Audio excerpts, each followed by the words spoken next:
जिंदगी में 4 गलतियां कभी मत करें।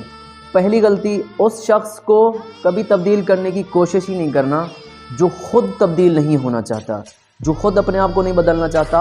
आपके कहने पर भी वो कभी नहीं बदल सकता। हाँ, कह सकते हैं, हो सकता है कि उसका ज़मीर जाग जाए। दूसरी गलती जो आपने नहीं करनी, कभी किसी को तीसरी बार गलती करने पर ना छोड़ें, उसे पकड़ें, वरना वो आपको बेवकूफ़ समझेगा, कहेगा ये बेवकूफ़ है।